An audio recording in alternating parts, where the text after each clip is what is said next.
Yes, dear students, in this video, the topic is fundamental theorem of arithmetic. I explain the statement as well as proof of fundamental theorem of arithmetic and some applications of this. Before that, I solve two problems on congruences. The first problem is prove that square of any positive integer is always of the form 3m or 3m plus 1. Square of any positive integer is of the form 3m or 3m plus 1. Now we use congruences here. Congruences.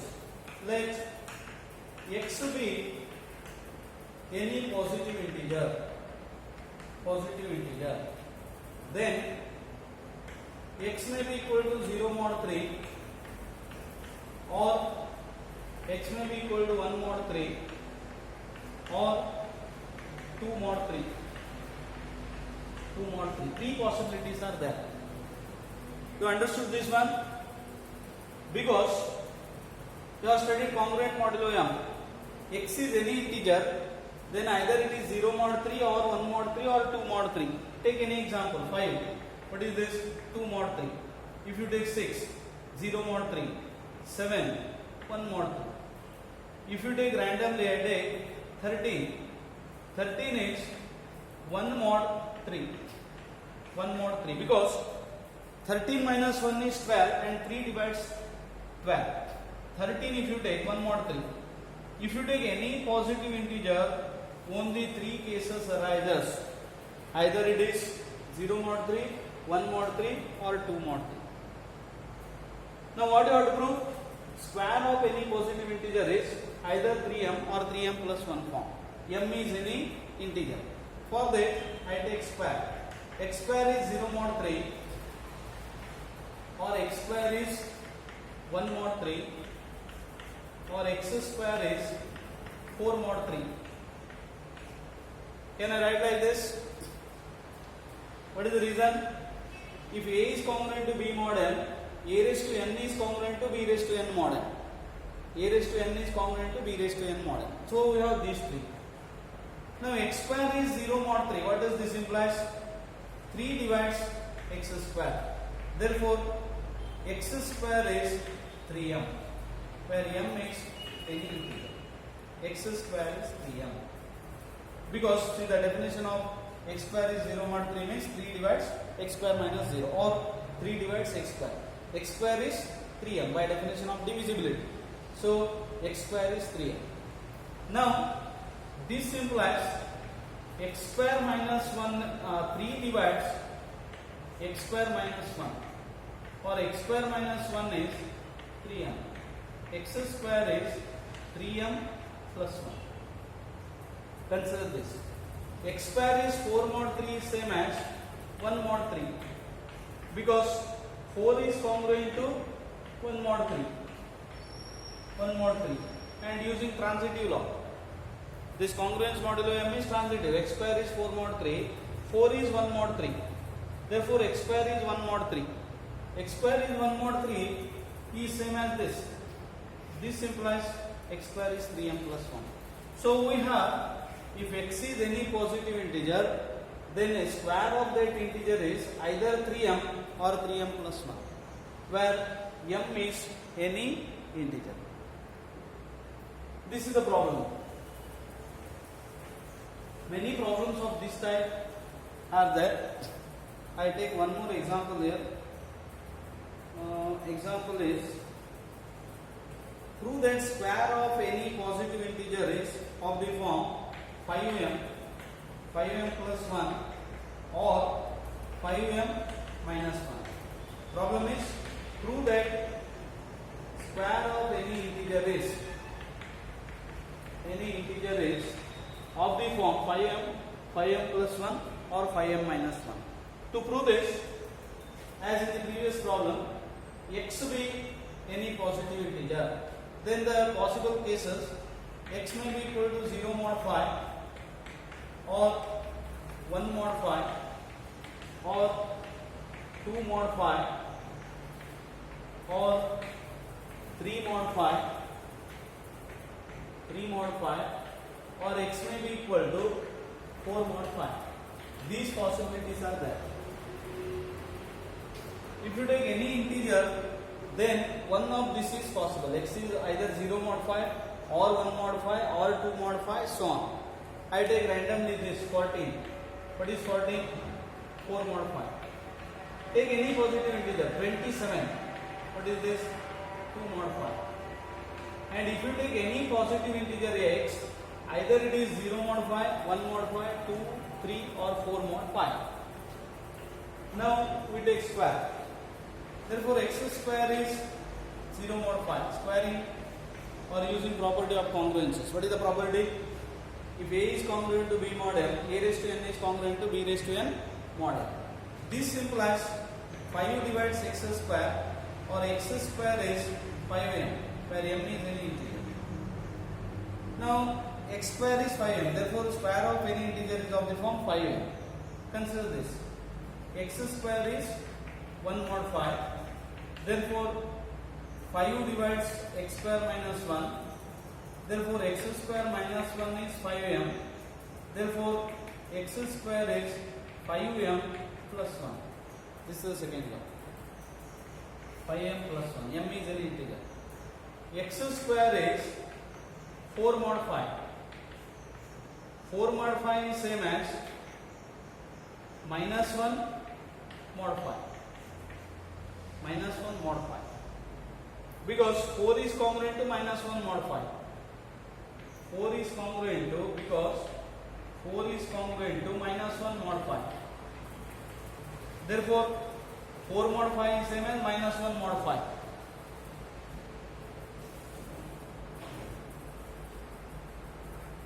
This implies 5 divides x square plus 1. Therefore x square plus 1 is 5m. X square is 5m minus 1. Take this. X square is congruent to 9 mod 5. Using that property, x is a is congruent to b mod n, a raised to n is congruent to b raised to n mod n. Therefore, but what is this 4 mod 5? Is same as minus 1 mod 5. It reduces to this case. It reduces to this. See here, x square is 16 mod 5. 16 mod 5 is same as 1 mod 5. Because 16 is 1 mod 5. So it reduces to this case. Hence, three possibilities are there. Square of any integer is of the form 5m or 5m plus 1 or 5m minus 1. 5m minus 1. So try to solve some more examples on this. Next topic is, important topic it is, fundamental theorem of arithmetic.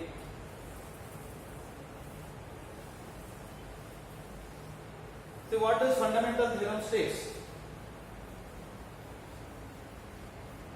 Fundamental theorem is like this. Any positive integer greater than 1 can be expressed as product of only primes.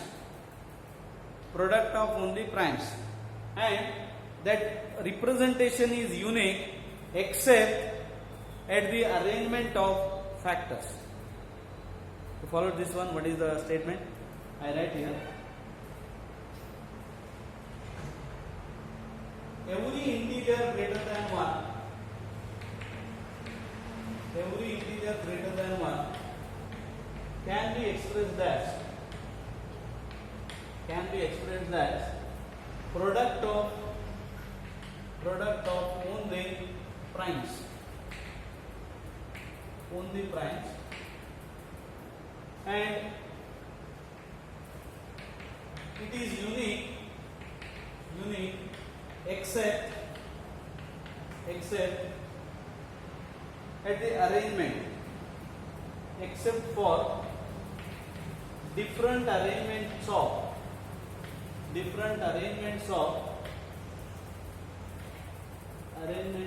factors.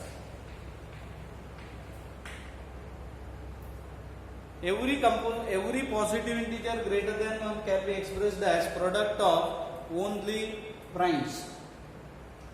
Can I take one example here? Consider 100. 100 can be expressed as only product of primes. It is also called unique factorization theorem. Unique factorization theorem it is called. Fundamental theorem of arithmetic or unique factorization theorem. Now, to express that in terms of only primes, we use this 2 into 50, 2 into 25, then comes 5 into 5, 5 into 1. So what is 100? 100 is 2 square into 5 square.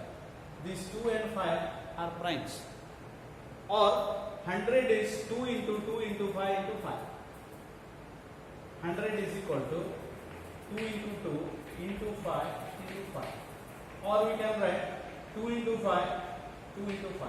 That is the meaning of it is unique except for different arrangement of factors. We can write 100 uniquely as this one, 2 into 2 into 5 into 5. But this arrangement may be different here. We can write 2 into 5, then 2 into 5. That is the statement. So what does theorem states? Every positive integer greater than 1 can be expressed as product of only primes. Two parts are there. First we have to prove that it can be expressed as product of primes. First part. Second part, arrangement presentation is unique. To prove this, two parts are there. First we prove that can be expressed as only prime factors. Secondly, we prove that representation is unique. For that, let a greater than 1 be any number. Any number means integer. Any integer. Then, if a is prime, the theorem is proved because a is expressed as only primes, product of primes. The case is a is not prime. Then there exists a prime factor because lowest, that is the smallest positive divisor of any composite number is always prime. We have to use all the results here. We have studied properties of prime numbers. Smallest positive divisor of any composite number is always prime. Suppose a is not a prime number, then what is the meaning? A is composite. Then a is equal to p into b, where b is, b is greater than 1, less than e. So if a is not prime, a can be written as p into b, where p is a prime number. Or I take p1. P1 is a prime number. Now here what is b? Less than e. Or in the theorem, I have taken n here. So to avoid confusion, I take n only because I give the hard copy of these notes. So you do not get confusion. Therefore, I take n here. N is not a prime number, then n is p1 into a, where a is less than n. Less than n. P1 is a prime number. Suppose a is prime number, then what happens? N is p1 into a. P1 is prime, a is prime. Therefore, n is expressed as product of primes. Now, suppose a is not prime. Then what happens? We can write a is p2 into b, and b is greater than 1, less than e. If a is prime, the proof is over here. Suppose a is not prime, A can be written as P2 into B. P2 is prime. P2 is a prime. Then what is N? P1 into P2 into B using these two. P1, P2 are already prime. Suppose B is prime, the proof is over. But B is not prime, we continue. But what is N here? N is finite number, and all this A is greater, A is less than N, A is less than N, and B is less than A, so on. Therefore, since all these A, B, etc. are less than N, this should end in a finite step. This should end in a finite step. Therefore, the N is product of only primes. This is the proof. First part. Every composite number or every positive integer greater than 1 can be expressed as product of only primes. All of you understood this one? Proof is simple. Take n is any greater than 1, any positive integer. Then, if n is prime, the proof is over. Suppose n is not a prime, then n is P1 into A. What is this A? Less than n.